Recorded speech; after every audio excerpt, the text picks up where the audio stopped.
Well, I'm happy to be here with you all. आम्ही आज खूप आनंदी आहे तुमच्यामध्ये येऊन.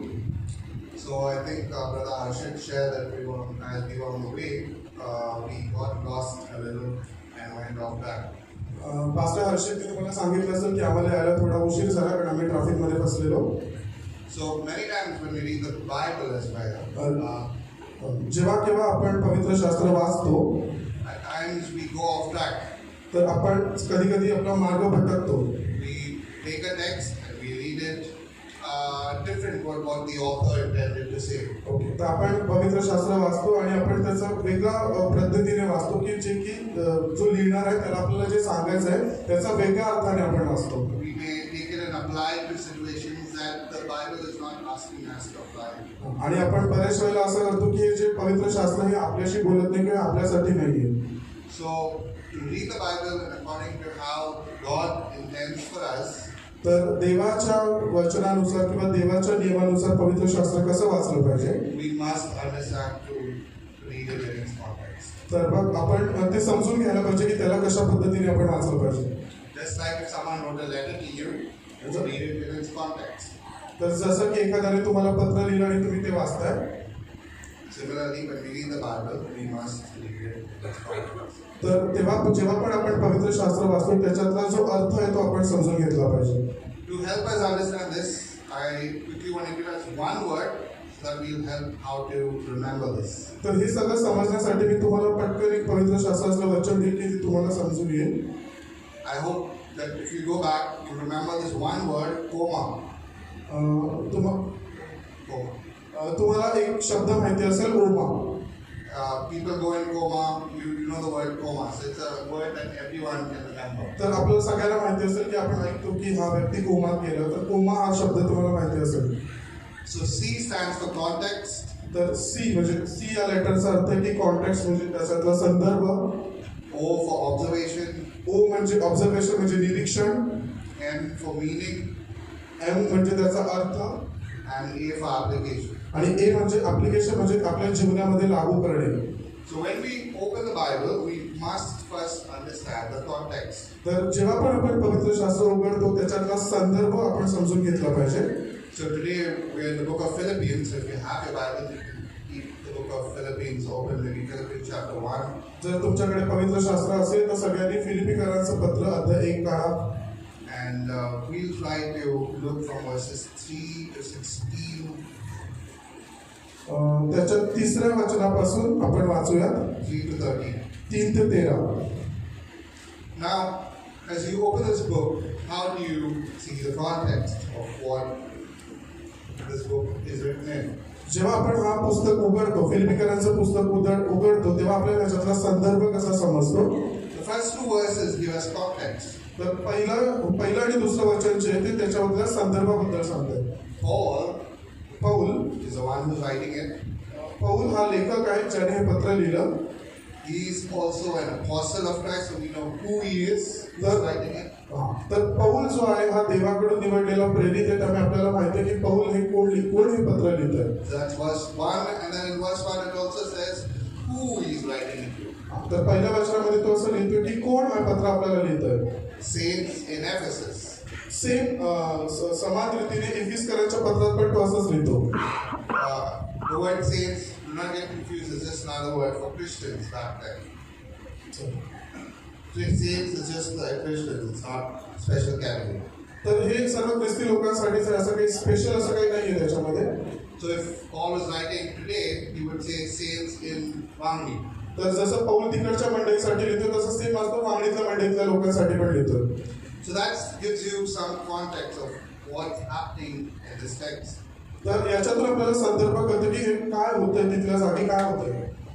As we read the book, we won't have time to go through all of this, but as we read it, आता आपल्याला संपूर्ण एक वचन वाचायला आपल्याला संपूर्ण पुस्तक वाचायला वेळ नाही, पण आपण जसं आता वाचूया. you also know that Paul is writing this book from the prison. तर पौल हे जे पुस्तक लिहितो हे तुरुंगातून लिहितोय.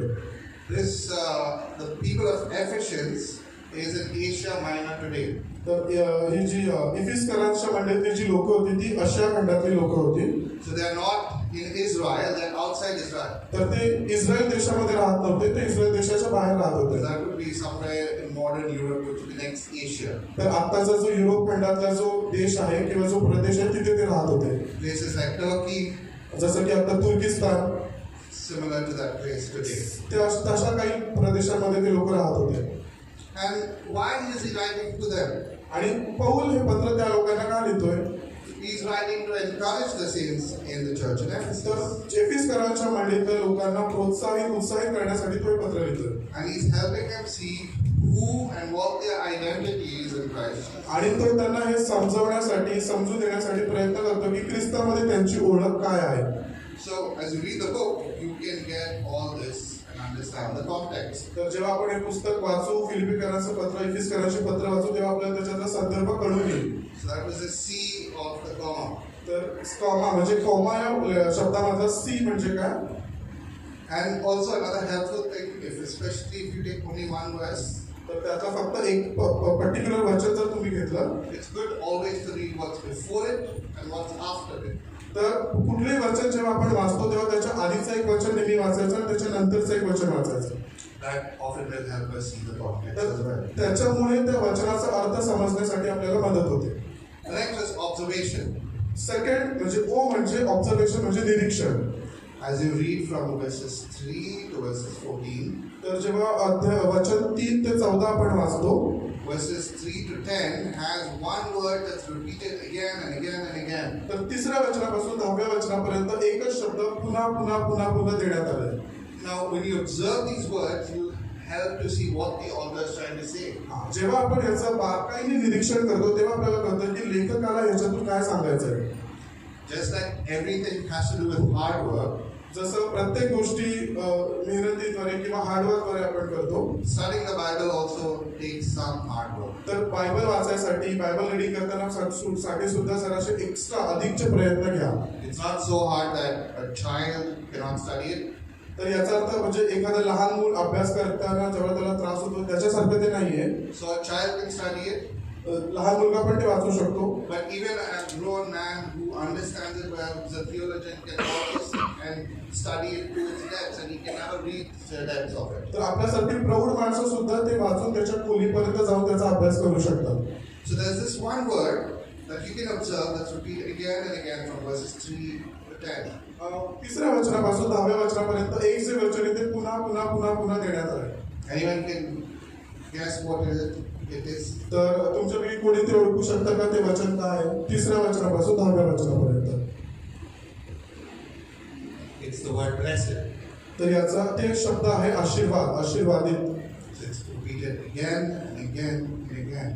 तिसऱ्या वचनापासून 10व्या वचनापर्यंत आशीर्वाद आणि आशीर्वादित हा शब्द पुन्हा देण्यात आलाय. And if you see the flow, जर तुम्ही याचा प्रवाह बघितला, it speaks about how they're blessed with the Father and what the Father's done for them.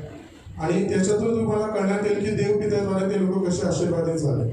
And what kind of blessing is it talking about? आणि पौल इथे कुठल्या पद्धतीच्या आशीर्वादाबद्दल बोलतोय? Is he talking about cars and houses and money? तर तो गाडी, बंगला, पैसा याच्याबद्दल बोलतोय का? In the text, he's talking about spiritual blessing. तर तो इथे जगिक म्हणजे शारीरिक आशीर्वादांबद्दल नाही बोलतोय, तर तो आत्मिक आशीर्वादांबद्दल बोलतोय.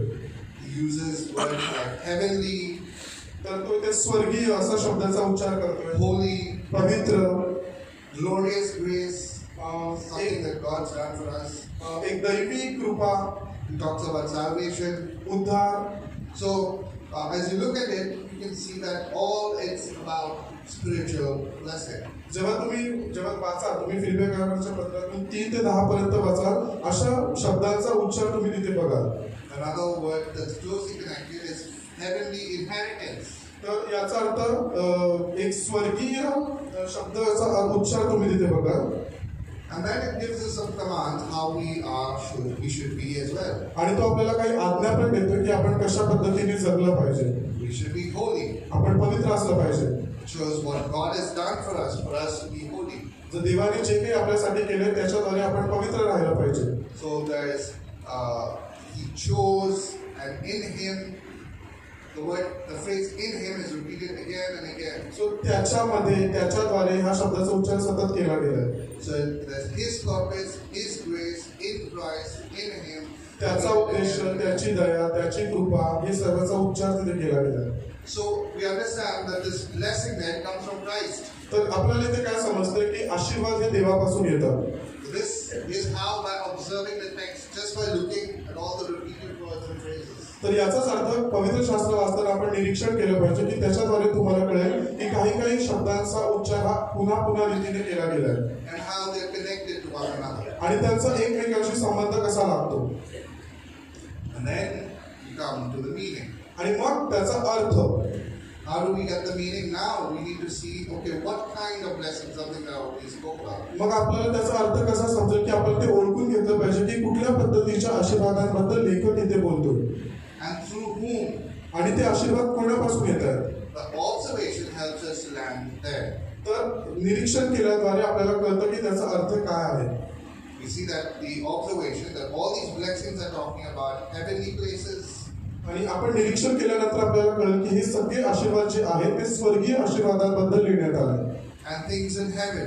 आणि ज्या स्वर्गात असणाऱ्या गोष्टी And things that are to come. आणि ज्या काही गोष्टी ज्या नंतर घडणार आहेत.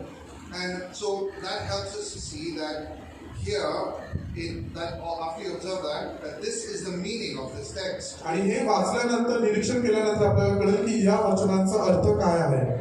In other words, that God has blessed us in the heavenly places. मग याचाच अर्थ काय की देवाने आपल्याला स्वर्गीय स्थानातून आशीर्वाद दिलेला आहे. That God has saved us. देवाने आपला उद्धार केलाय. He's given us an eternal inheritance. त्याने आपल्याला एक सार्वकालिक जीवन दिलंय. And that all of this आणि या सगळ्याचा अर्थ is done by His grace alone. आणि हे सगळं फक्त त्याच्या आणि त्याच्या कृपेच्या द्वारे घडले. So now we understand the meaning of the text. तर आता आपल्याला देवाच्या वचनाचा अर्थ सुद्धा कळाला.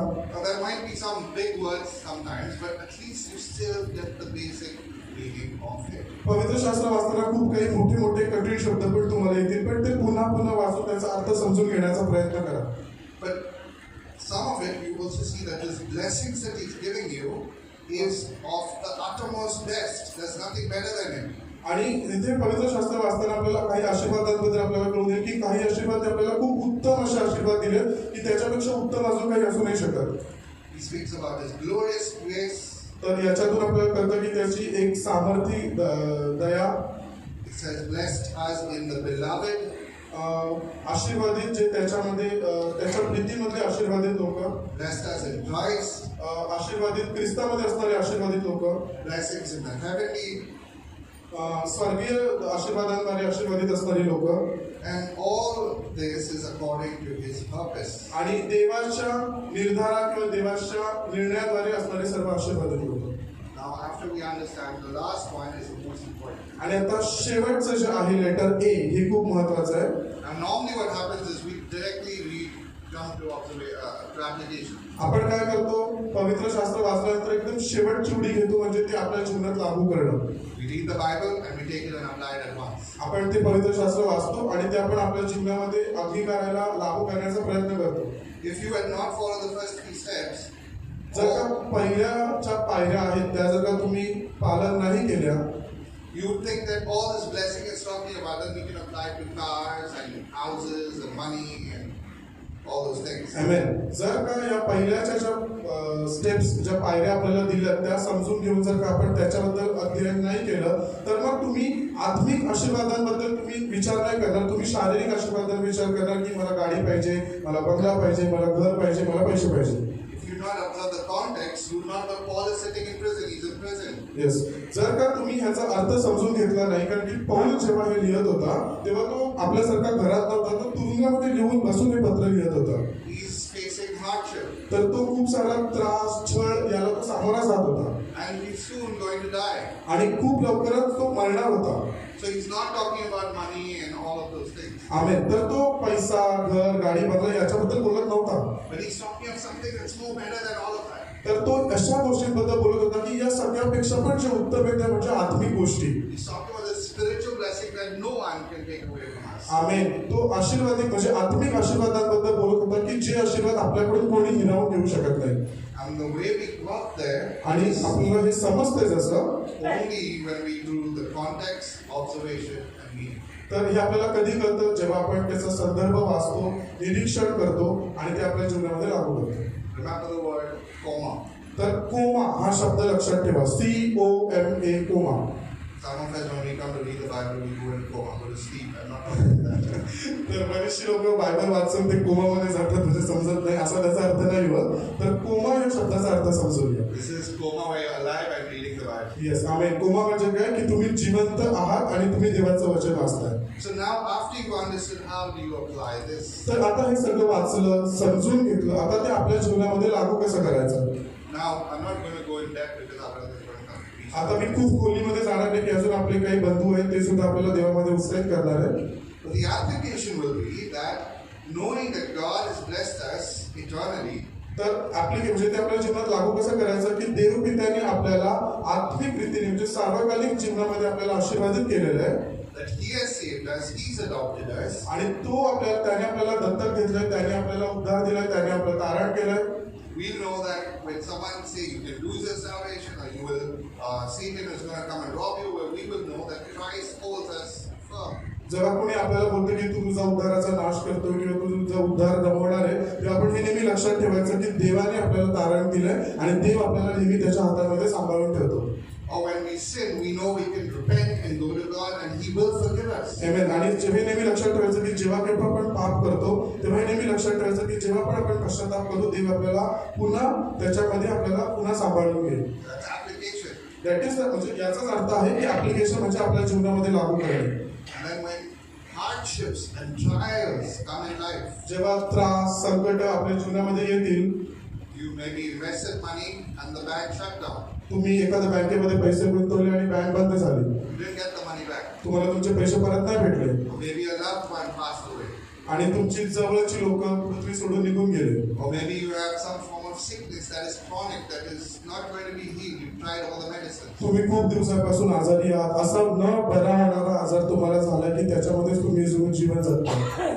You will know that God has blessed you with something better than all of these things. आमेन. तर तुम्ही हे नेहमी लक्षात ठेवायला पाहिजे की देवाने तुम्हाला अशा काही गोष्टीद्वारे आशीर्वादित केलंय की जे खूप उत्तम आहे आणि जगातल्या गोष्टींपेक्षा पण खूप महान आहे. And through the suffering, you'll still be able to persist because of the word of God. आणि या सगळ्या त्रासामध्ये सुद्धा तुम्ही तुमचं जीवन का जगू शकता कारण देवाच्या दयेद्वारे. And therefore, you'll be able to hold on to God and His word and His promise in the right sense, Okay. and hold on to something that's eternal. म्हणून तर तुम्ही देवाच्या वचनावर देवाच्या उद्धारावरती तुम्ही पकडून त्याच्यावरती तुम्ही शेवटपर्यंत टिकून राहू शकता.